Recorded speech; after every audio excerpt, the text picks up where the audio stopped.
Good morning and welcome to episode 67 of the Jaguar Report podcast. My name's Gus Logue, joined by my co-host John Shipley. Episode 67, John. That's pretty. Who would have thought? Who would have thought? that good morning hits like a cup of coffee, dude. It's the most comforting thing. I just want you to know that every episode, it really is. 67 episodes, dude. Whew. Yeah, we can get up there. There was a time. I always get sideways glances for the good morning bit because I just say good morning as like a hello to people no matter what time it is. So it'll be like 4 o'clock in the office. Good morning.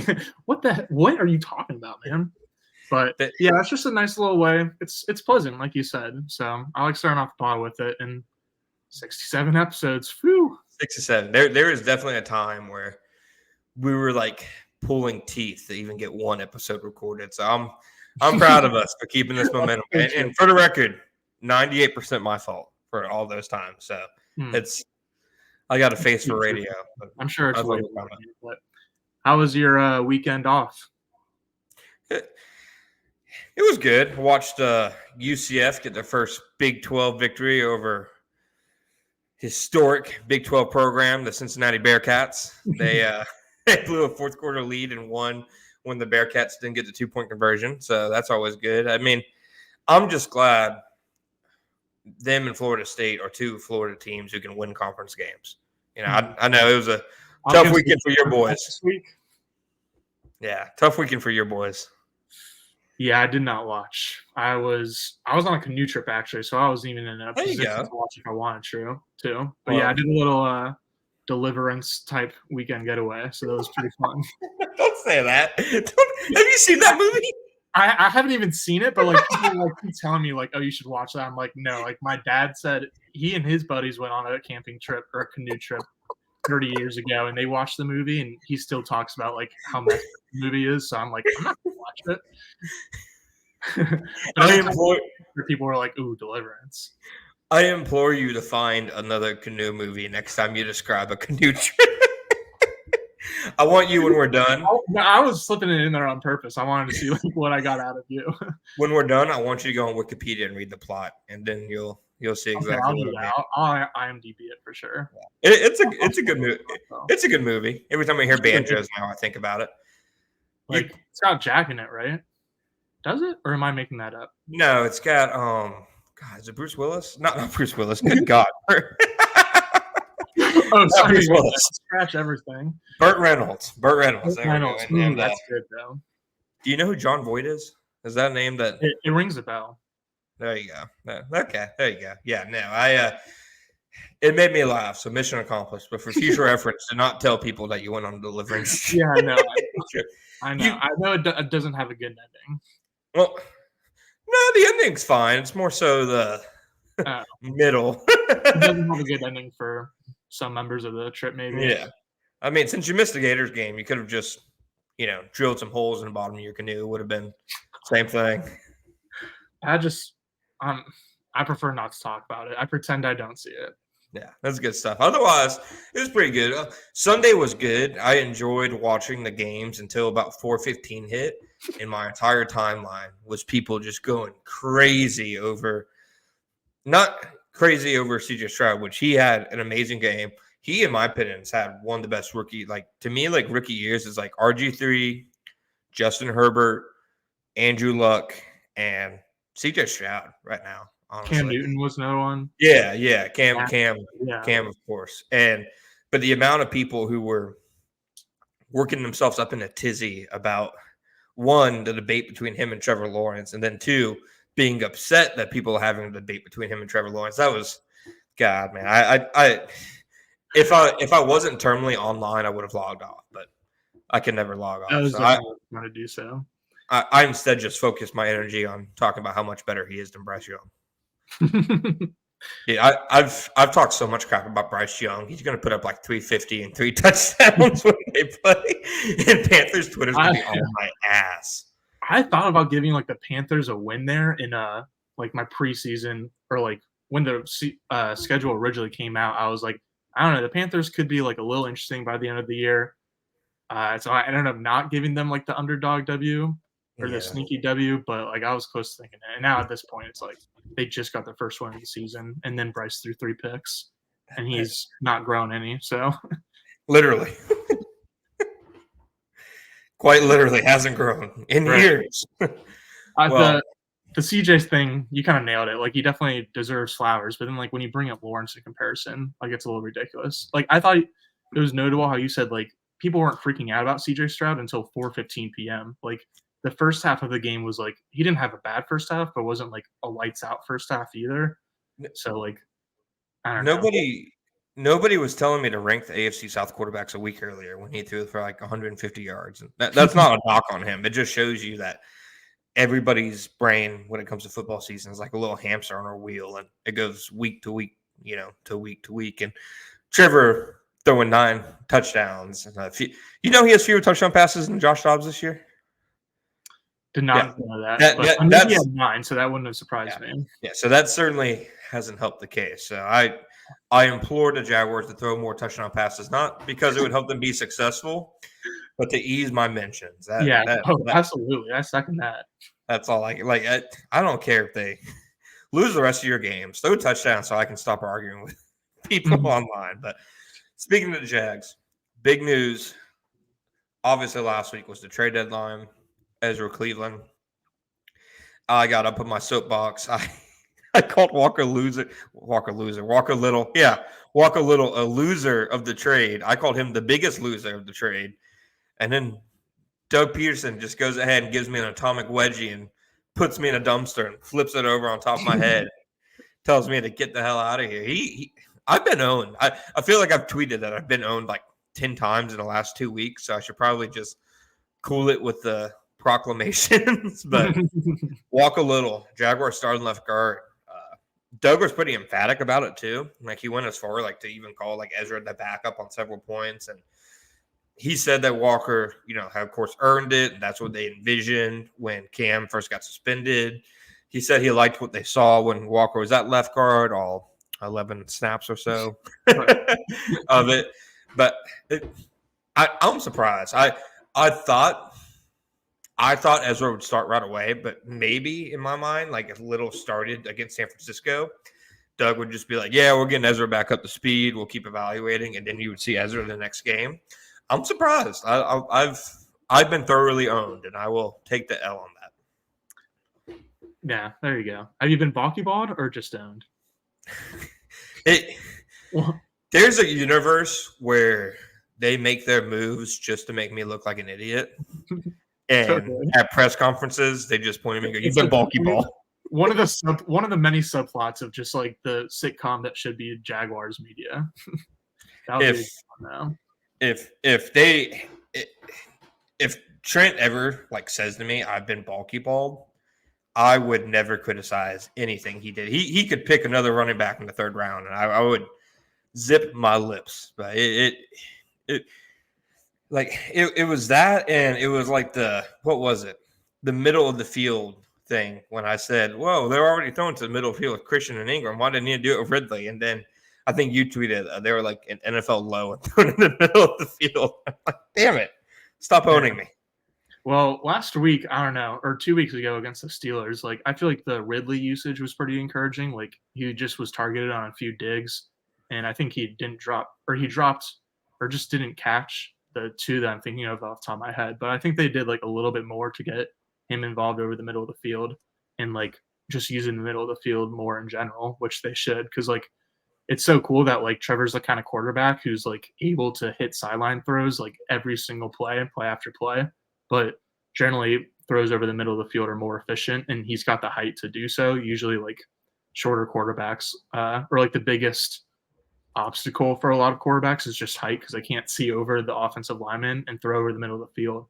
And obviously that's not a problem for Lawrence. So it would be nice to see them throw into the middle of the field a little more.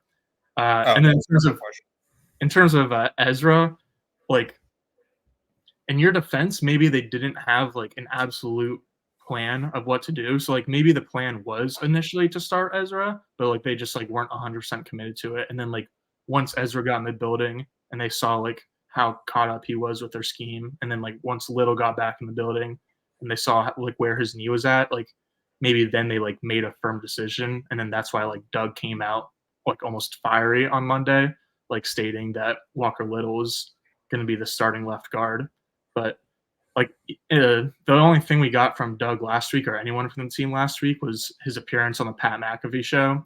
And in the first sentence, he said like, "We already have a really good offensive line, and we're getting some like really good depth in Ezra." And so like, you shouldn't like read too much into just like a part of one quote from one show from the only tidbit we've gotten all week. But at the same time, like that is like the only thing he said. So it's not like he's like changed what he said at all. Just to go back to your previous point, I've been looking for this tweet for like the last 2 minutes from one of the best tweeters in Jaguar Twitter, DJ Delphonic. Goes, my dream scenario: ship Doug. Despite criticism, the pass rush has ascended since the bye. What does that say in your opinion? And then it's like Trent interrupting Doug. You just got Baalke ball. That is also my dream scenario. I agree with you. I think Walker Little has to be on the field. So like he's arguably your best offensive lineman. So he has to be on the field in some facet. It is definitely curious for like a starting level guard to basically be a backup and on the bench. Like if you're Ezra Cleveland, like, you know, you would just started for the first month and a half of the season. The only reason you weren't still starting in Minnesota was because of a minor ankle injury. And now, you know, you're suddenly a backup. I will say that it was interesting that Doug, a lot of times in my like time covering Doug, he won't talk about the future very much. Like when they traded for Calvin Ridley, he like they were playing the Raiders that week, and they traded for Calvin Ridley, and like the first like 15 questions in the press conference were about Calvin Ridley, and eventually he's like, "We are playing the Raiders this week, right?" Like he didn't want to talk about next year, Right. but somebody asked him about Ezra being a potential, you know, long-term piece, and he was pretty open about that. He very much, and to me, the second most telling thing, we'll go over the first one in a minute, but the second most telling quote he had was, he was like, Shatley and Brandon Sheriff aren't getting any younger. Yeah, it was more or less him saying that to me. They won't be on the roster much longer. Yeah, that was one that jumped out to me. Like I was surprised he like just said that blatantly out loud. Like Scherf has been playing really well, but he's not getting any younger. I was like, wow, I'm kind of a little surprised he said that. Yeah, I mean, you look at his contract. I wrote it out yesterday. Like it's a very, very real scenario where he's not. You know, we talked about last week where he's not on the roster next year. If they release Sheriff for the post June 1st designation next year, they save $16.5 million in cap space. Like you have $14 million in dead cap over the next 2 seasons. It's like $7 million in 2024 and $7.5 million in 2025. But right, they're one of the lowest teams in dead cap right now to begin with. They've like taken on like no dead cap since the 2021 offseason. So I think that they'd be okay with like biting that bullet a little bit. So I definitely think that's a scenario where, you know, maybe Ezra, you know, back up this year. Maybe he's a starting right guard next year. Maybe he's a starting left guard if Walker Little goes to left tackle.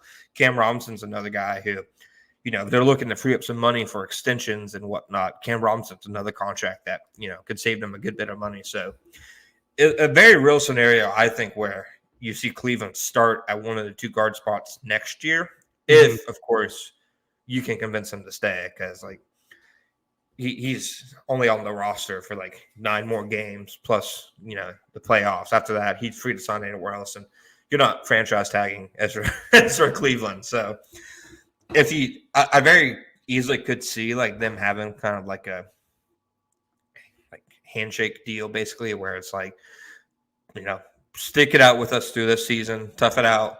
We'll sign you in the offseason, and you'll be a starter at some point next year. I mean, we talked about it. Like, say they do move on from Cam and Sheriff, that would mean 2 guard spots are open. And you don't want to go into an offseason having to replace 2 guard spots. It's just bad. Yeah, it's bad management.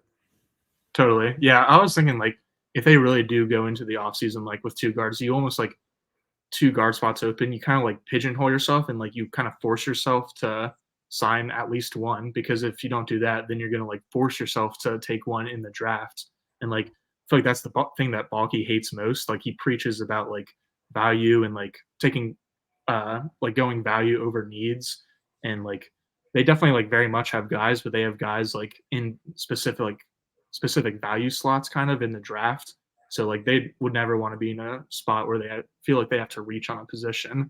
So I like maybe another like the way I see it, like I think there's a better chance Ezra Cleveland is starting next year than Brandon Sheriff, and I think Ezra is going to be like at this point you can not safely assume, but like just unsafely assume, I guess, that like Ezra will be one of the starting guards, and then the other guard spot will be down to like whether Cam and Little stay in town, and then like Cam is left tackle and Little stays at left guard, or if one of them goes out of town.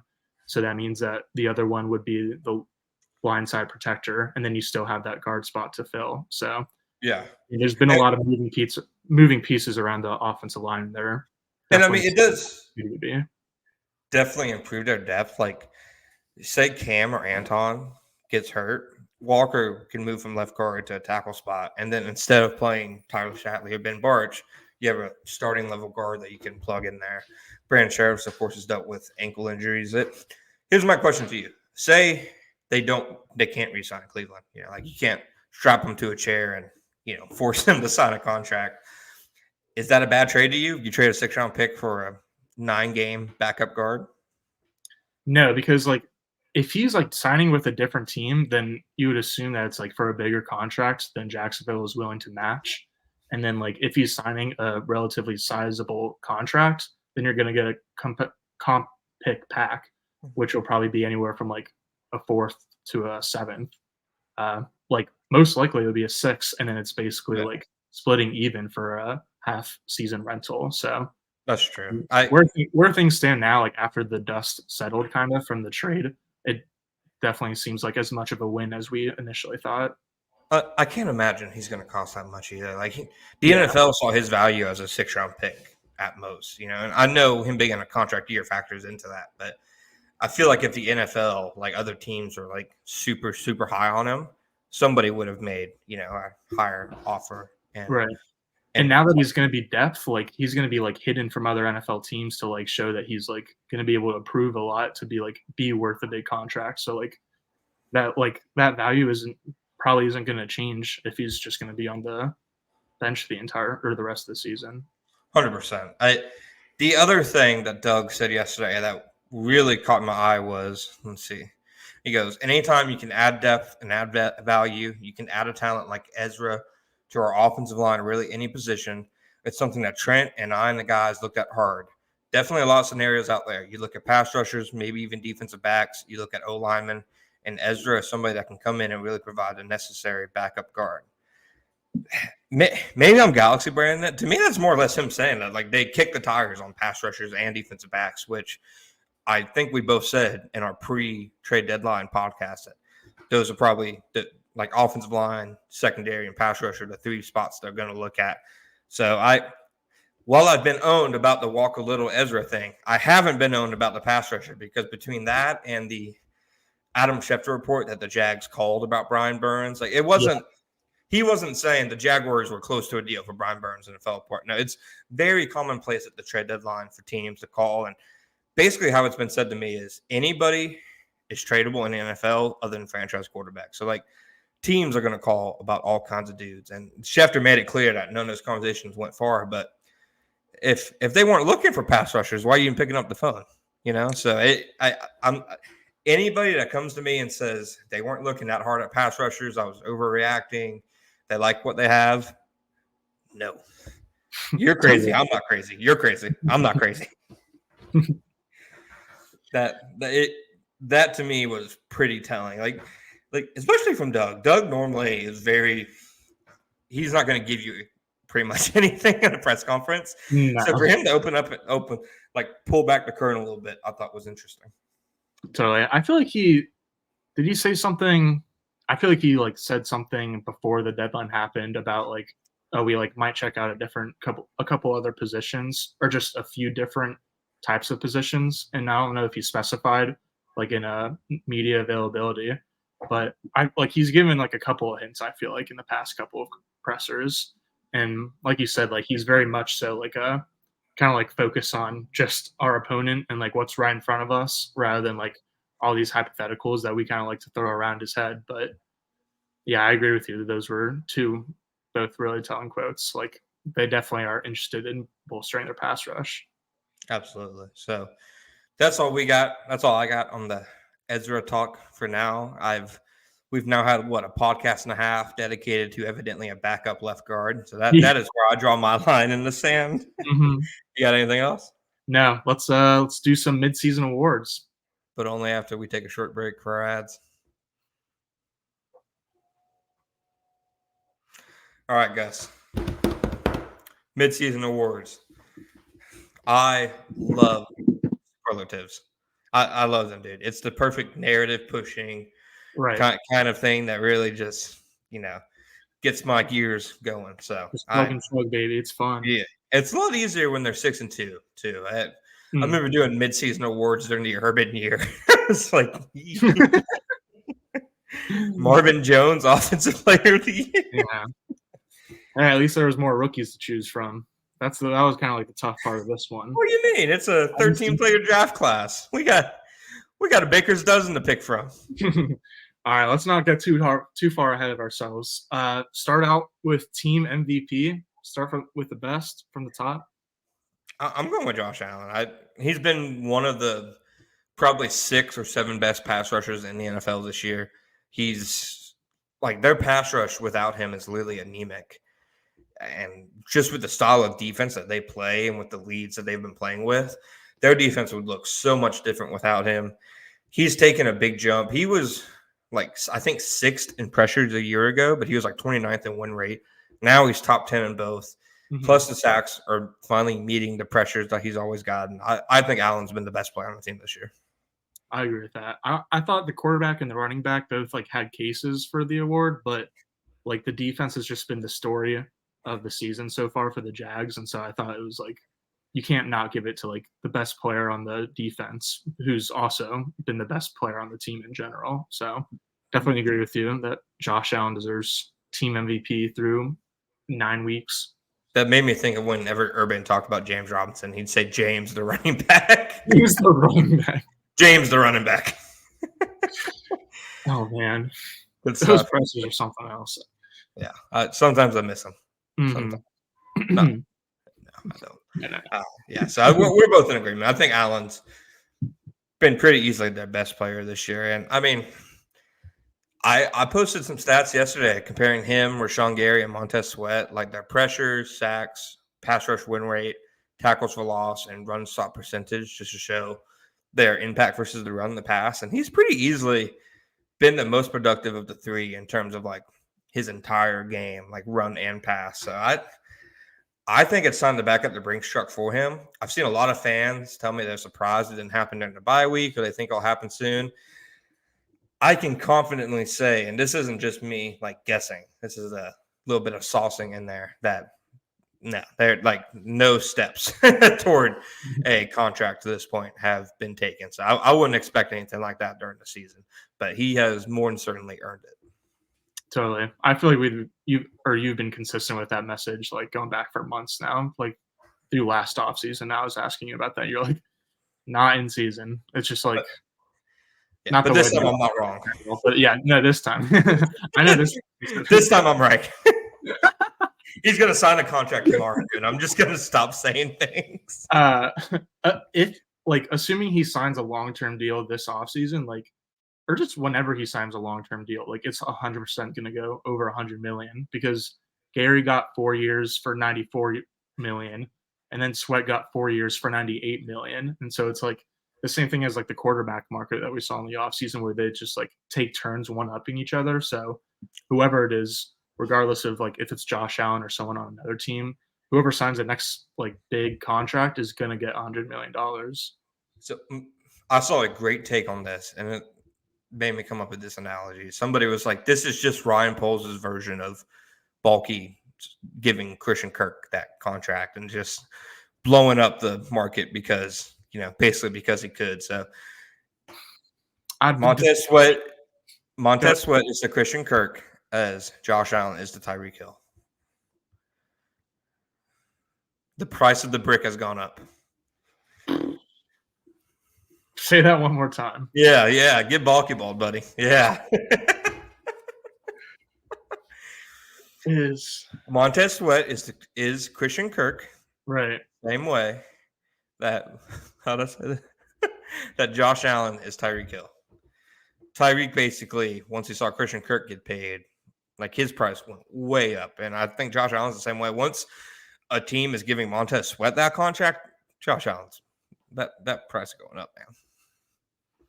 That's true. You just got Baalke balled. We'll see. I will say though that like Christian Kirk, once he arrived in Jacksonville, he didn't tell reporters right after. I don't know if it's going to be a long-term fit. I'll have to see what my surrounding environment is like. That's He wasn't me traded for. paraphrasing Montez. He wasn't traded for. Be like Carlos Hyde talked about. Okay, you know what? We're getting too into the weeds. Yeah. You're right. Okay. Offensive player of the year.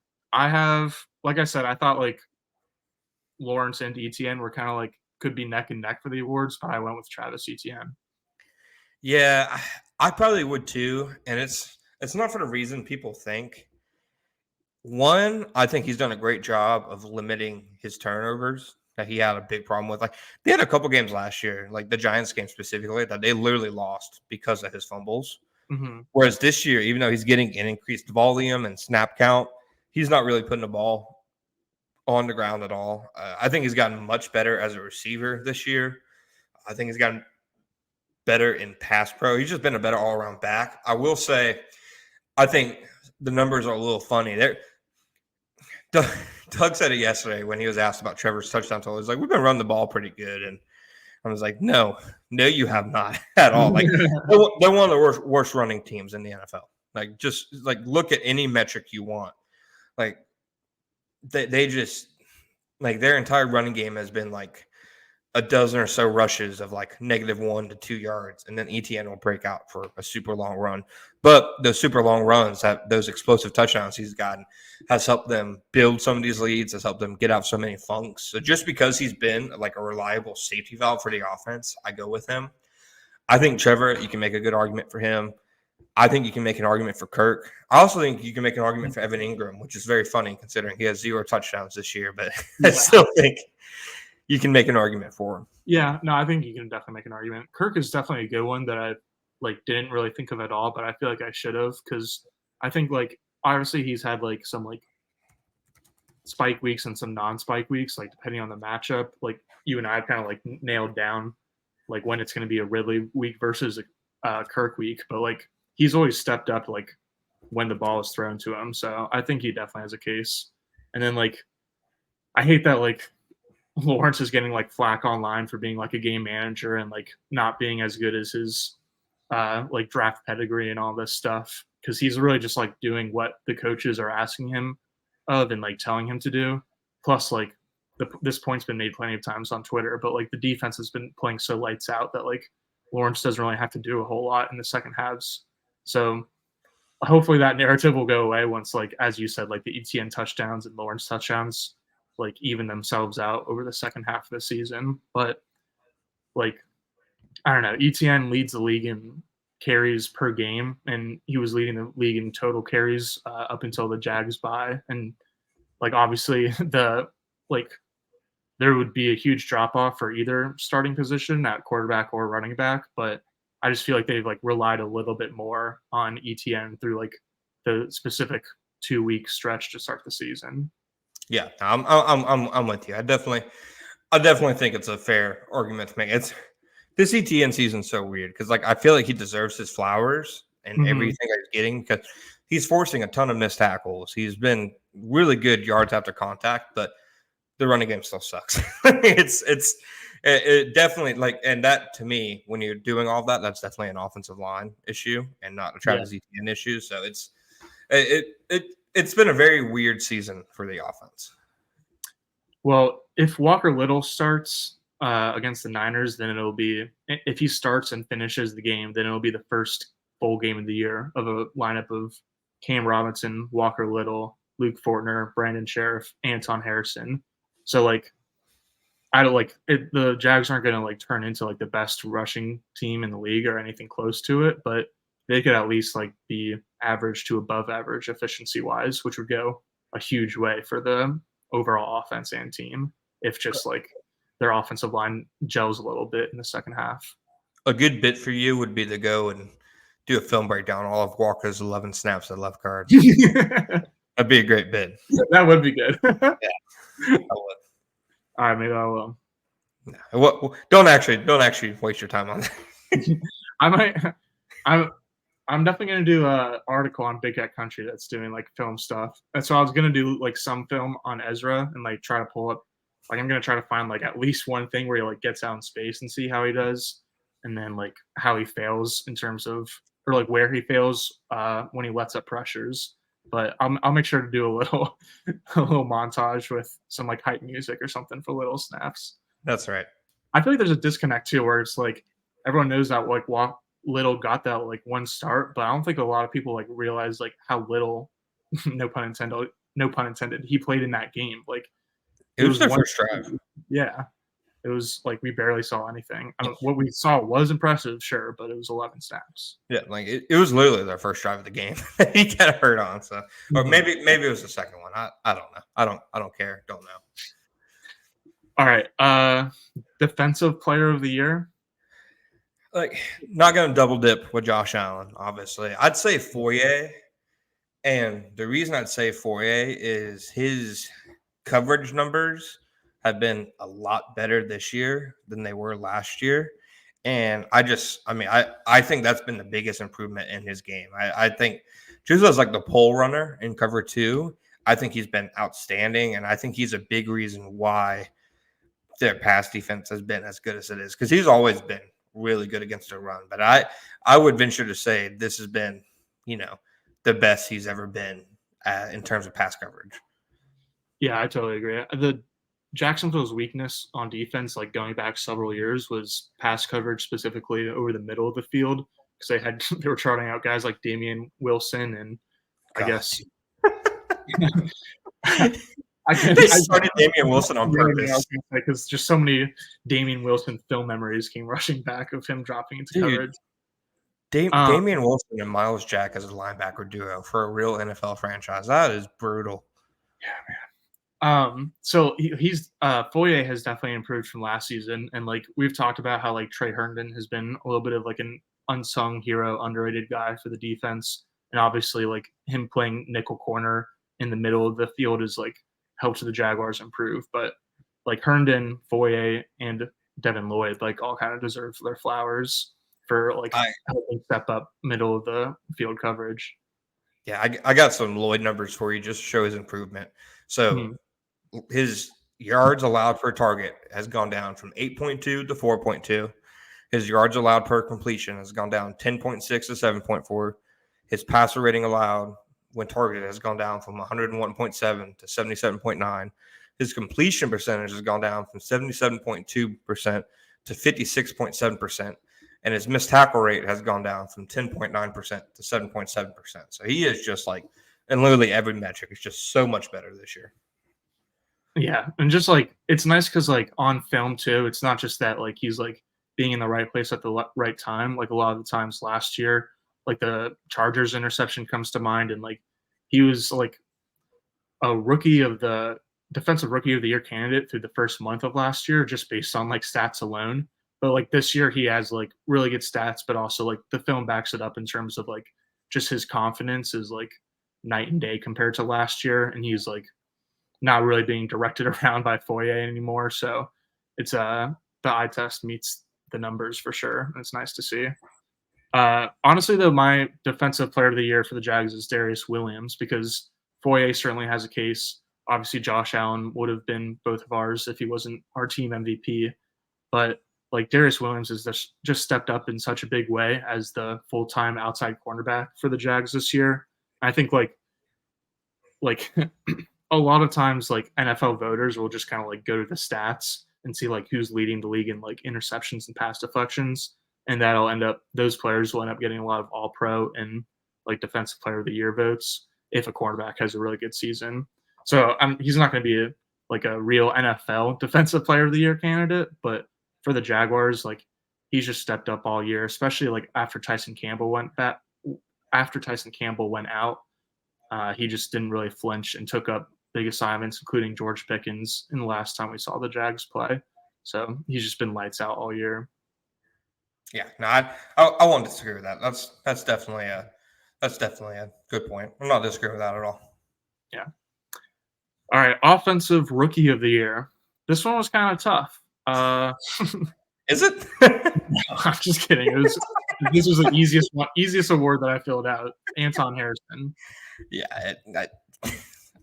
I don't know if there's even anything that needs to be said for it. Like he has quietly had one of the I think he's like top 10 in pressure rate, like top 10 in a good way. So like 10 lowest pressure rates among right tackles.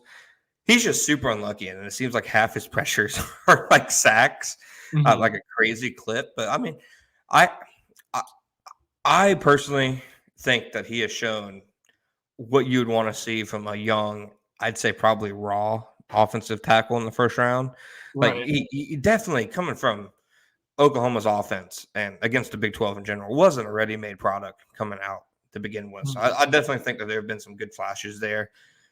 They have covered up for him at times just with the nature of the quick passing game. But I mean, he's also drawn some like rookie offensive tackles have a tough man. There's so many Yeah. good pass rushers in the NFL. Like He's here's also Chris Jones.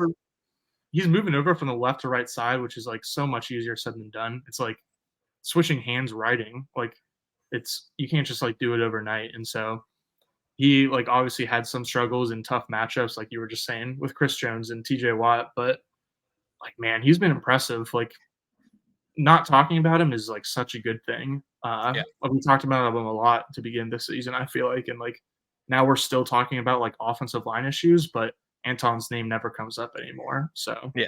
he So definitely deserves a ton of credit for stepping in and like rounding into form as a rookie on like the opposite side that he's used to as just a 21-year-old. yeah, so I mean, definitely some tough matchups, but hey, it gets better this week with the Nick Bosa and Chase Young duo. Yeah, And Chase Young, really interesting. it's so he gets Nick Bosa and Chase Young, and then Danico Autry, Arden Key, and Harold Landry, then Will Anderson, then Trey Hendrickson, then Miles Garrett, Oh, then Baltimore's like defense in general. Then Tampa Bay doesn't have that good of a pass rush, and then he gets Brian Burns. So it's literally every week he's being thrown in the fire. So yeah. you got to give some Urban credit. Meyer said it best. Playing in the league is tough, man. Well All said, right. Herbs. I'd love to get Urban on the podcast. That'll be I would love that. How many of your 12 games do you remember, good. other than the last one? I don't know if you saw any of the Gators doc at all from a few weeks ago on Netflix. I mean, I'm sure it's still on Netflix, but it was like so weird because he was like clearly being interviewed like while he was still like the Jaguars head coach with like Jacksonville backdrops and like I don't think any like Jaguars stuff on, but like teal stuff on. It was just weird. Yeah, yeah, yeah. Good bits all around. All right, defensive rookie of the year. This one was actually tough. I went with Tyler Lacey. He has 55 snaps, which leads all defensive rookies for the Jaguars. Yasir Abdullah has 45, and Antonio Johnson has 13. I kind of feel like we could be saying Antonio Johnson will be the defensive rookie of the year by the end of the season, just because he's been out with a hamstring injury, and like there's been some coaches. I think definitely Caldwell, but I think Doug also has been like saying he could be getting more playing time after the bye. Uh, and Tyler Lacey has been on the field for 55 snaps. So I I'll say this: how many GMs drafted a player in the fifth round who recorded an interception on 100% of their snaps in a game this year? You got Balky Ball. that's so He played one snap. He played one snap versus the Steelers and picked very off rare for him. That was the worst one in a while. next gen stats. Next John stats. In my snap count thing article I do every week, I wrote that he picked off Mitch in his only snap was hashtag next gen stat. That's good. Those That's are the always kind of stats I love, baby. yeah. Those 2003 ass stats. It's insane. Yeah. All right. So would you agree as with Tyler Lacey for D Roy? No. I'd go Yasir Abdullah, and then I would have you make me tell you which one of his 4 pressures this year is my favorite. Mm, The first probably one, by the way. the only one that ended up in a quarterback hit. He's got uno. How many does Tyler Lacey have? 0. Tyler, But Lacey has like 6 tackles compared to Abdullah's 3. So okay, we'll make him some hardware and we'll present it to him in the locker room. I wish I could say that like someone has like stepped up on film, and I was like specifically looking at the D line last week because of I was looking to see how Hamilton looked, and like yeah, like Lacey hasn't stood out in a bad way. I'll give him that because like you can tell sometimes when like a big run is let up, like who's in the wrong gap, etc. Yeah. But there, I can't say good things either. Like, him and Abdullah are going to be inactive the rest of the year unless somebody gets hurt. Yeah. So 13-player draft class, 4 players are playing. I'm a little shocked Derek Parrish wasn't in the running. I'll be honest. How many guys can play fullback? Wow, that caught me by surprise. Not many guys can play fullback and tight end and outside linebacker in one training camp. There you go.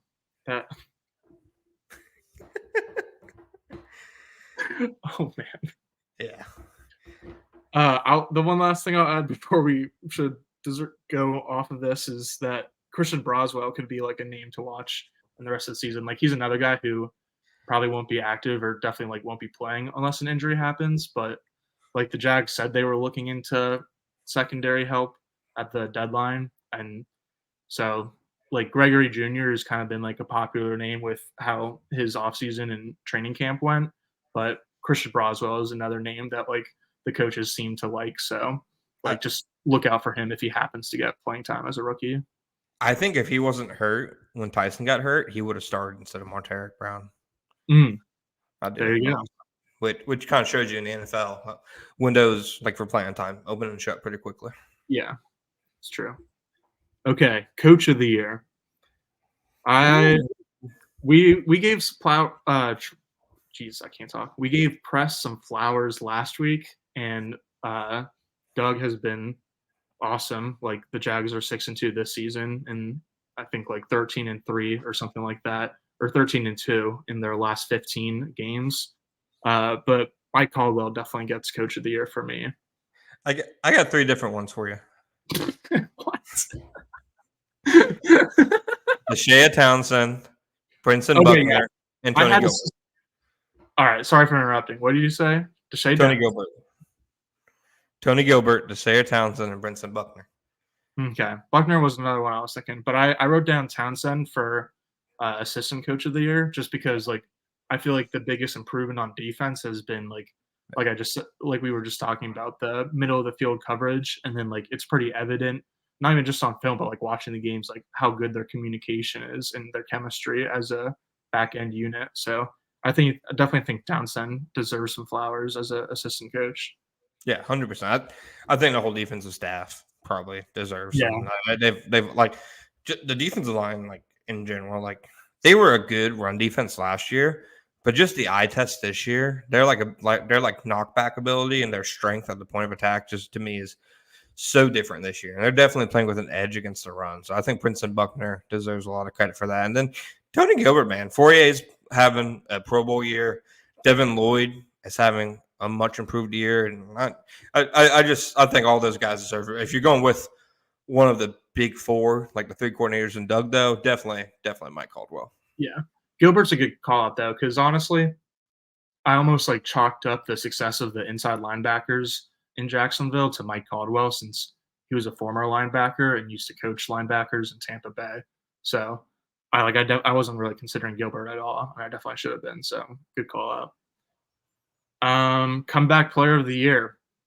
I feel like this was kind of between Ridley and Smoot, and Ridley has obviously been more productive on the field, but I'm giving it to Smoot just because like even though his like numbers haven't been super impressive like since his return from an Achilles injury, just like him getting on the field at all, I feel like is like the biggest number to think about, and just like the fact that he's playing defensive snaps. Just like there's going to be a lot of talk about Achilles injuries because Cam Akers just unfortunately tore his Achilles last week, and then Kirk Cousins and Aaron Rodgers have both torn their Achilles this season. So like the fact that Smoot came back as quickly as he did is like pretty crazy. Yeah, I'm definitely with you. I'll go Devin Lloyd. He come back from bad play. Yeah, He not like to hammer the guy. He was one of the worst starting linebackers in the NFL last year, and this year I'd argue he's a top 12 linebacker this year. Is that a little too feisty? I don't know. Maybe the big plays haven't been there. I don't know enough about like linebacker play to like say how hot of a take that is. I feel like top 20 it might like I'll give you top 20 for sure. Top 12 might be a little hot, but that's what we're Give here. me top 15. Give me top 15. Right, okay. Big difference to me. Yeah. If he wasn't playing with a literal club, he'd have more big plays in there. That's true too. Yeah, I had him written down as most improved player of the year. So, well, damn it, most improved player. So yeah, I'm right there with you though. Like, fair. Like he was like the Jaguars, like on defense last year. Like he was like the target for opposing offenses. Like especially like both games against the Chiefs. Like it was just so obvious. Like that teams were kind of like really making him play or making him pay, kind of, or just going after him. And so that'll be a big thing to watch against the Niners, honestly, because Kyle Shanahan loves to kind of like toy with opposing linebackers with all the misdirection and kind of going over their heads with play action. But like just to reiterate the point we've already made a few times about like the improving defense over the middle of the field, Devin Lloyd's improvement is definitely a big factor. For sure. All right. There's a couple I had written down that are like technically NFL honors that they give out. So moment of the year, I'm saying the second Colts game, the first home win of the season, when Josh Allen had the strip sack against Gardner Minshew, and I believe it was the first quarter, maybe it was like early in the second, and then on the very next play, ETN had the Wildcat touchdown, and that like was, I mean, easily the loudest I've heard Everbank Stadium this season. So that was kind of an easy one for me. Is there one that sticks out to you off the top of your head? I'll go ETN's touchdown against Buffalo. That was at the time Buffalo was arguably the best team in football. That was before half their team like got put on injured reserve. Right. That like at the time, that to me was one of the most impressive regular season wins, if not the most impressive, of the Doug Peterson era. So I'll go that one. All right, good one.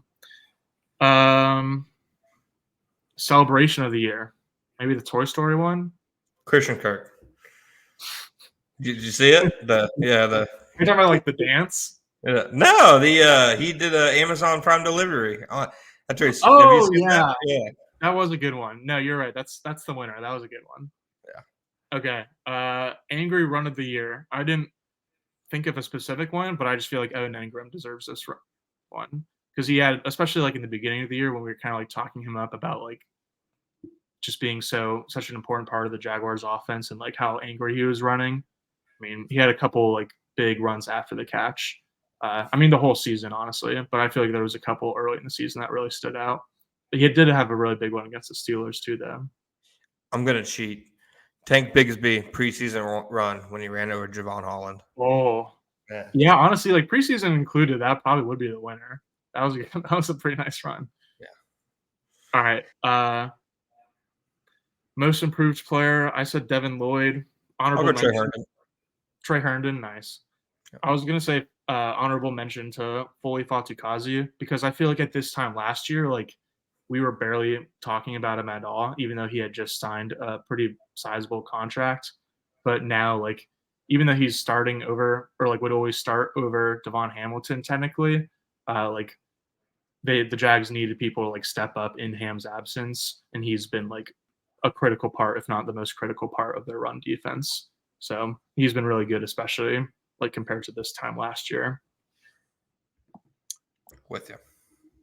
Best offseason addition is the last one I wrote down because I feel like Brandon McManus should definitely like have a case because he's been like so good and everything the Jaguars were hoping for when they signed him. And then obviously Calvin Ridley is the one that we talked about the most, but I think Anton's been the best offseason addition just because like plugging in that right tackle position is a lot easier said than done especially after the season that Jawan Taylor had last year. Like I know he's not doing terrible, but he's not doing like great for the Chiefs this season after signing a pretty big contract with them. But he was still like allowing like barely any pressures last year and doing really well in the run game last year for the Jaguars. So for Anton to like kind of like fill in, obviously not like with zero bumps and bruises, but without like too many is pretty impressive to me. I'm going Brandon McManus. Mm, The leg. the leg. The difference in their confidence in him and their confidence in Riley last year is insane. So I'm going McManus. Yeah.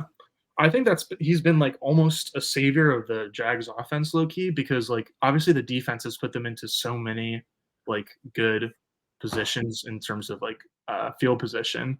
I saw today that the Jags had the 5th best rate of like forcing 3-and-outs. So like obviously the red zone offense has been very up and down this season, and Lawrence hasn't been throwing for a lot of touchdowns. And so the fact that like they're able to just like move the ball like 8 yards at times on a drive and be able to just kick a long one is pretty invaluable. So I like I don't necessarily like, disagree with that. Nor should you. All right. Do you have any other awards? No, I'm good. I think we can go ahead and hit an ad break and then go ahead and take some of our Jag bag questions. Jag bag. Yeah, you like that? Yeah, I love it. I do too. All right, we'll be right back.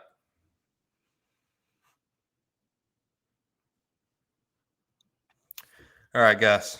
Okay. Our faithful listeners have implored us to come up with the hottest of takes. Go ahead and pull it up. Ooh, we got 14 replies. Not. Okay. All right. Go ahead and I'll go ahead and lead this posse. Okay. The first one, my favorite one, has fantasy football ruined football discourse? Yes. 100%. Yeah.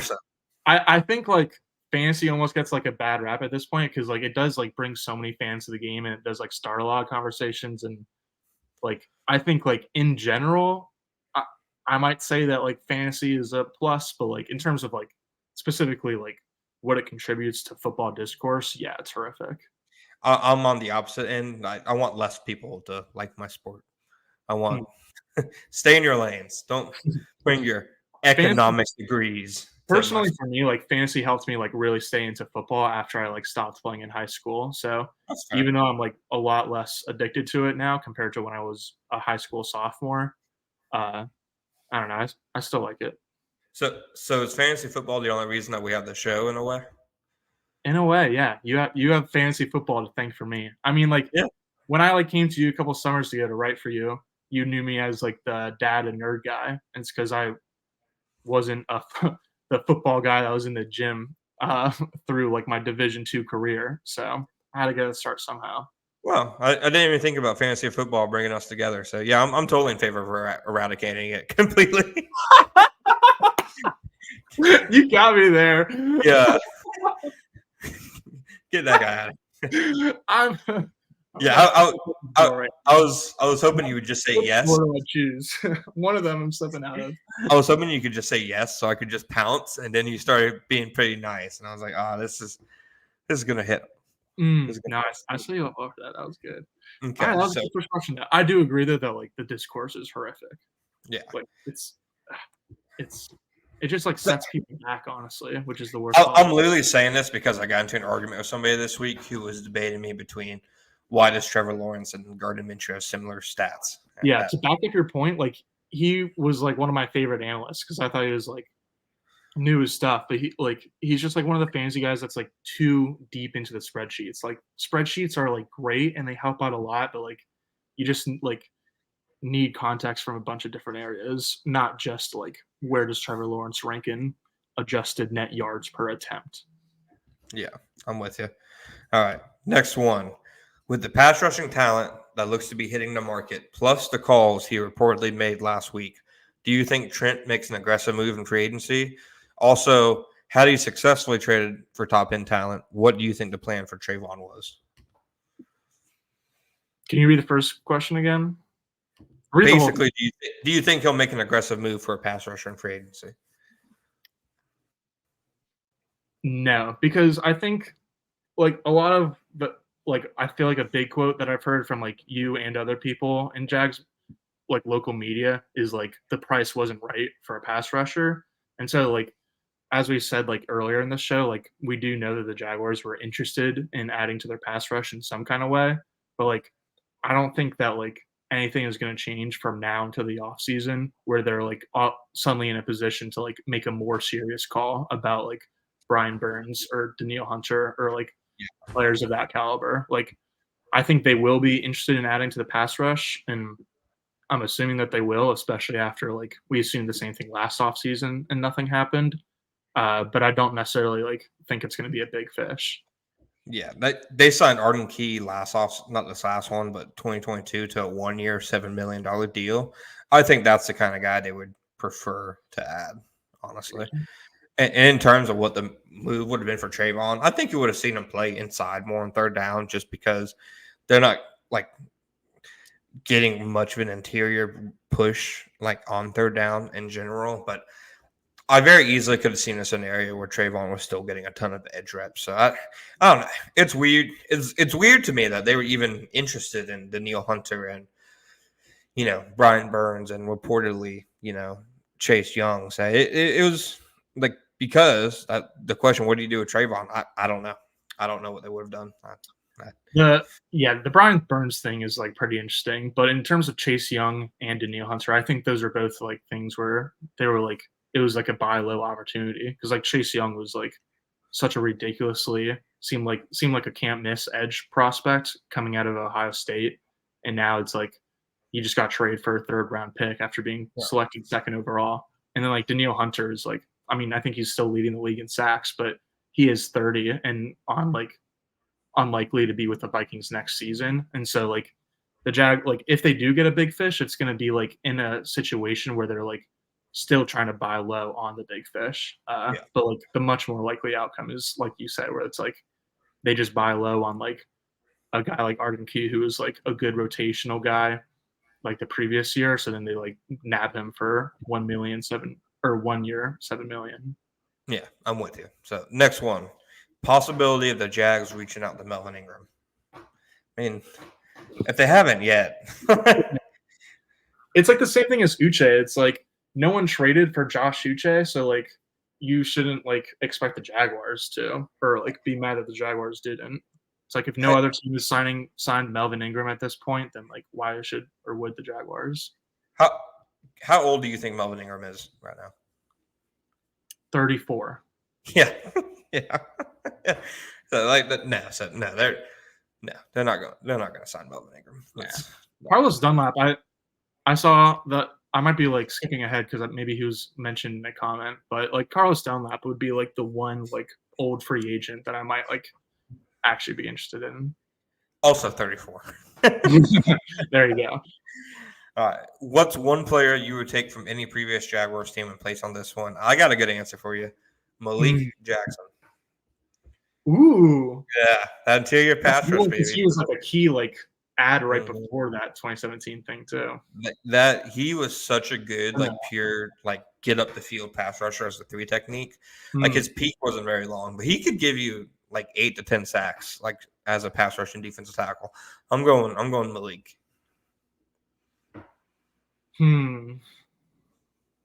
Maybe Julius Thomas?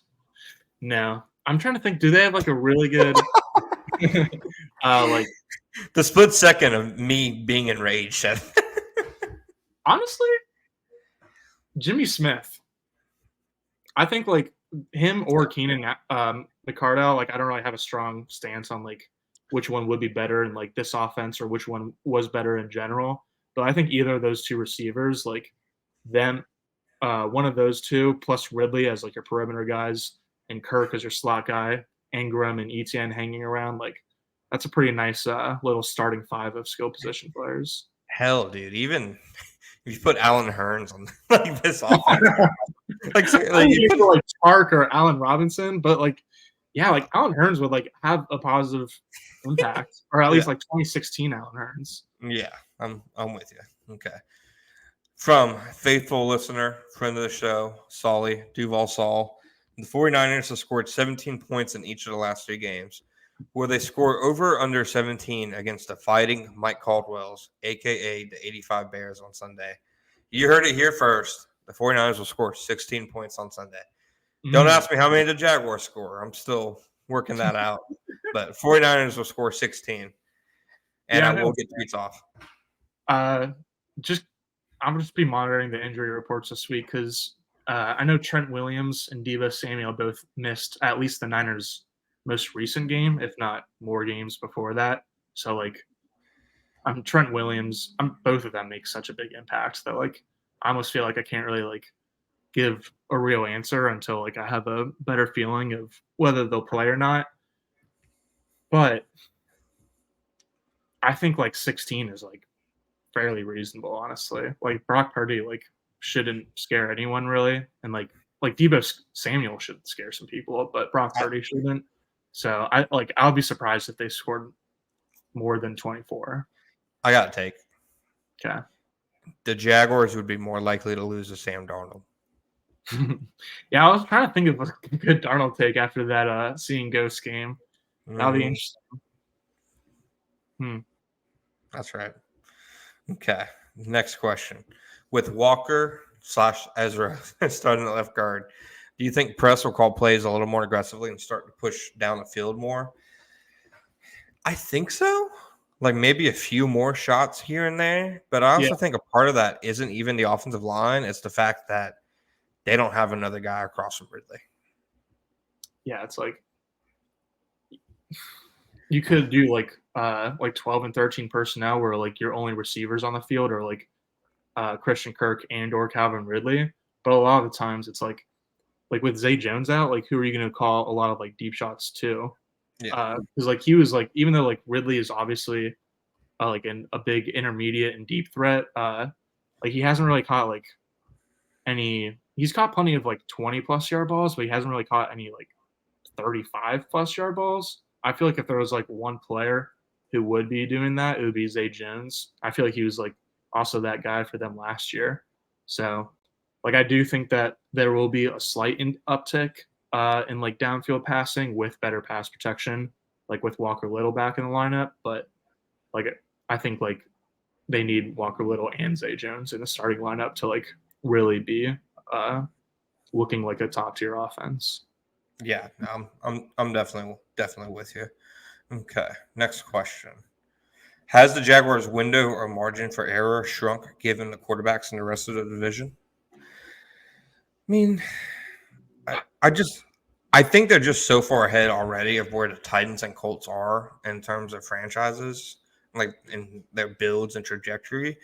I think the Texans have definitely gotten on their tails a little bit quicker than they expected. I wouldn't say the margin of error has shrank.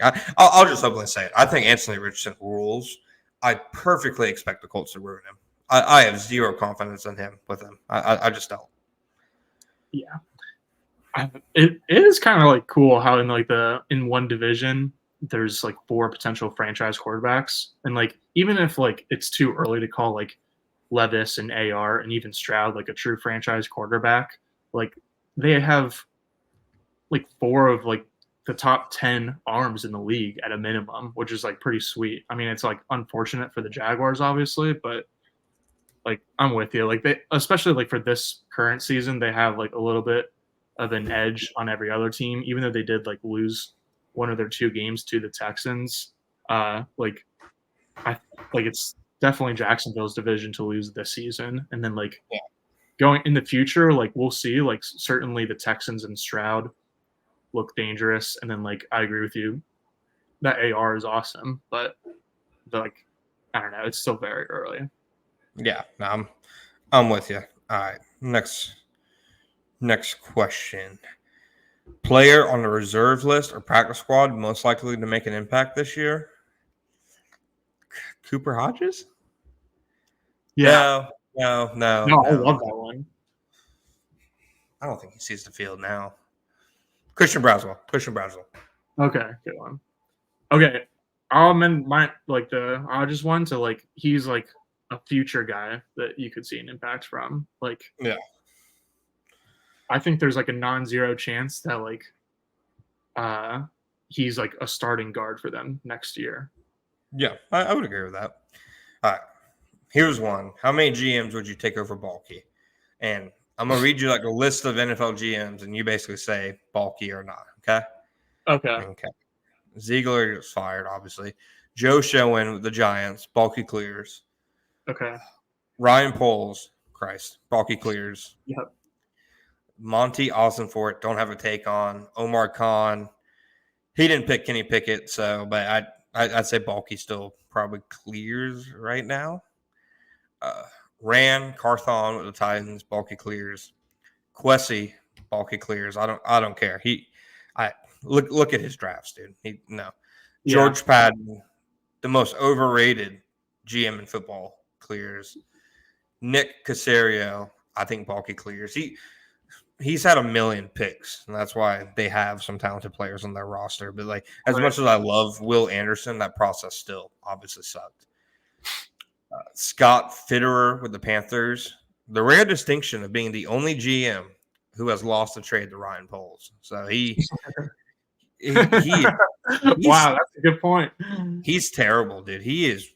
I think he's the worst GM in football right now. I think it goes him, small gap Poles, small gap Schoen. I do feel for him a little bit because like I feel like it's pretty obvious that like the owner sways a lot of decisions in Carolina, but like I don't necessarily like disagree with anything you just said. I'm just like it's tough when like ownership is like really on you. Or just Ron Rivera, Martin Mayhew, Trent clears. Yeah. Kerry Fontenot. Trent clears, I think. Who's he GM for? Falcons? They had a nice offseason. Like he and the Steelers GM, Omar Khan, were like the only two names that I'll be like, I don't know, maybe a toss-up. So maybe we'll go with like one right now. Find a quarterback, buddy. Okay. Andrew Berry. I mean, that's another one where it's like, did he trade for Deshaun Watson? Like all the other moves besides Deshaun have looked, I don't know. Like they did trade a pick for Elijah Moore, and he hasn't really done anything. Yeah. So I say both players. Okay. Chris Ballard. he is riding that Quentin Nelson All-Pro rookie year high. I think most overrated. Did I already call somebody the most overrated GM in football? Mm-hmm. Okay, Chris Ballard's the second most. I think Baalke clears Chris Ballard. Okay, Jason Licht. I don't disagree. What was the last name? Tampa Bay's Jason Licht. Is it Licht? I think he's pretty good. I would take him over Baalke. Okay, Joe Douglas. The third most overrated GM in football. He's awful. Man, I'm sorry, 2022 Jets draft is so wild to look at. Yeah, I agree with you. Great draft, but like, eventually him and Roberts. Jermaine Johnson thrown in there is so funny. Eventually, him and Robert Saleh have to bear some responsibility for not fielding an NFL offense, right? Dude, like, why was Zach Wilson your backup plan? Like, Robert Saleh is like top 5 in odds for head coach of the year right now. Are you? I mean, he is a good coach. I like him, but like, he's a good defensive coordinator. Mm. Who they made you hire Nate Hackett? Come on, but get out of here, pal. Get out of here. All right. Chris Greer, Miami Dolphins. Ooh, I might go Greer. Okay. Mickey Loomis, New Orleans Saints. I have no idea what to think of Mickey Loomis. Like, I think he's like almost similar to Ballard, where he's like riding on the coattails of like good drafts from a few years ago, and like I don't know, man, but like the Saints are like pretty talented still roster wise. Penning and Davenport though, and then the Olave trade. He just makes so many stupid draft trades. I feel like. Okay, you're right. You talked me off him. Eric DaCosta. That's obviously. Tom Telesco. So in this, like, I'm reading like the NFL.com's ranking of GMs. Tom Telesco before the season was number 12 on this list. No, he's awful. He sucks. Yeah, he's terrible. Bill Belichick.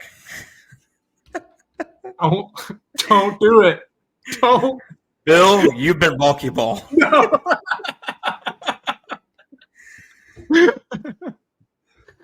I refuse. There's no way I'll ever say that.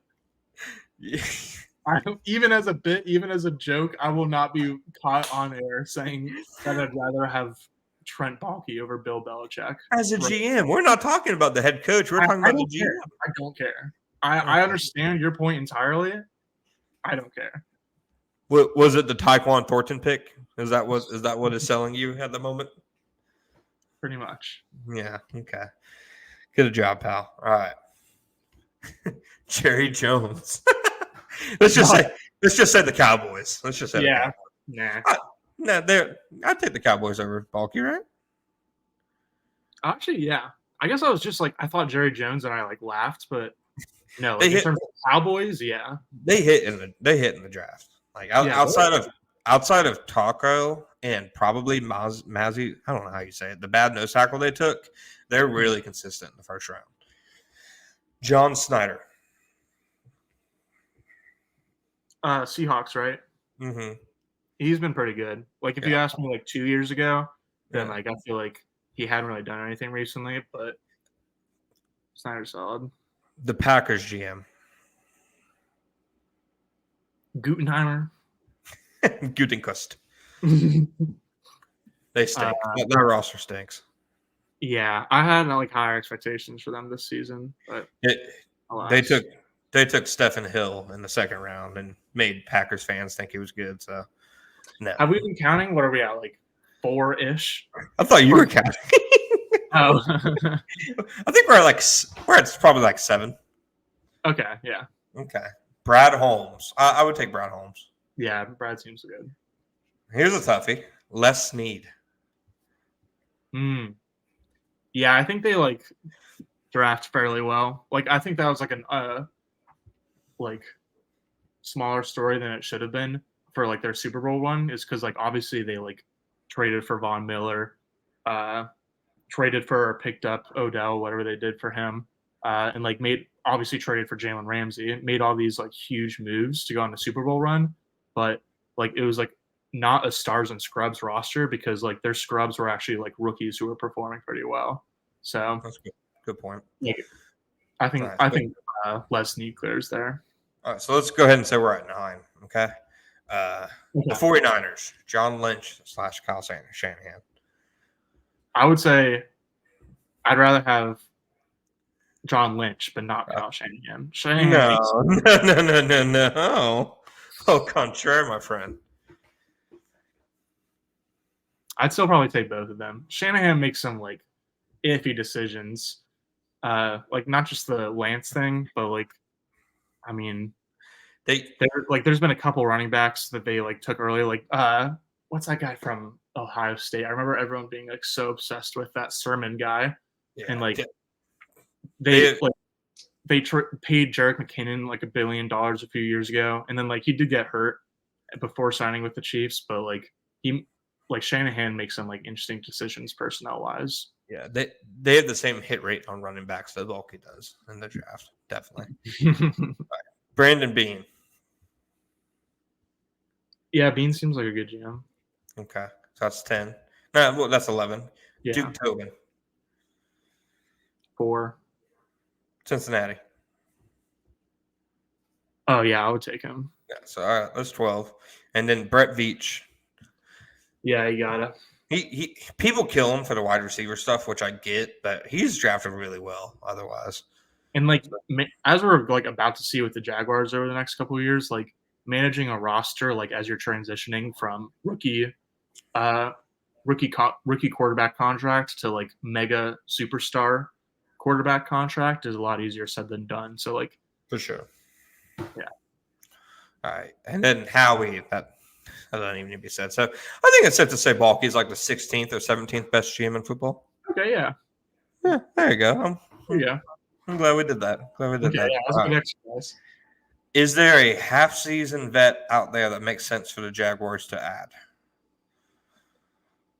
I mean, I got 2 names for you. NFL free agents available. I got 2 names for you. I mean, Kenny Golladay, Martavis Bryant. Yeah. I love the idea of Kenny Galladay, but I think the reality would be pretty harrowing. And then like I haven't heard Martavis Bryant's name in like feels like my lifetime. He worked out for a team this week. Really? Mhm. Then maybe that's a good one. Who do you work out with? Don't know. Hmm. I can tell you. He worked out with the Cowboys. I guess Carlos Dunlap I mentioned earlier. Did you see? Didn't Carson Wentz just sign with the Rams? Did you see that? Yeah. Yeah. Does Carson Wentz your answer? Would he have been your No, I answer? just think it's funny because like I was thinking about him like a couple of days ago. I was like, can't believe that like, especially with like Dobbs being moved at the trade deadline. I was like, I forgot about Carson Wentz. Like, I wonder if like he just has no interest whatsoever. But I feel like he's like now like late career Bortles, where he's just like gonna go hang out in Los Angeles for a little bit for the heck of it. But apparently, he's been like doing stuff with John Gruden all off season. So get those 2 in a room and ask them their political beliefs. That'd be some good TV. Or don't. Or don't. Yeah, or don't. Okay, Carlos Dunlap is my final answer. Even though it would be just as bad as any other names we've said. I'm assuming, like, I feel like some people are curious about Chandler Jones. I'm assuming that, like, no team is, like, even going to, like, call to ask about him. Like, just no. That's sick. That's like a sick thought. Like, no, get some help, dude. Get some help. I like to think that the people who are asking about him, like, don't know the full story. I know. I should know better. Why do they think he's available? There you go. Yeah, fair enough. Well, Gus. Oh, that's it? Yeah. Man, I was in the groove. That was fun. Yeah, that was good. Well, that's one of our longest episodes. You got anything for us before we boogie out?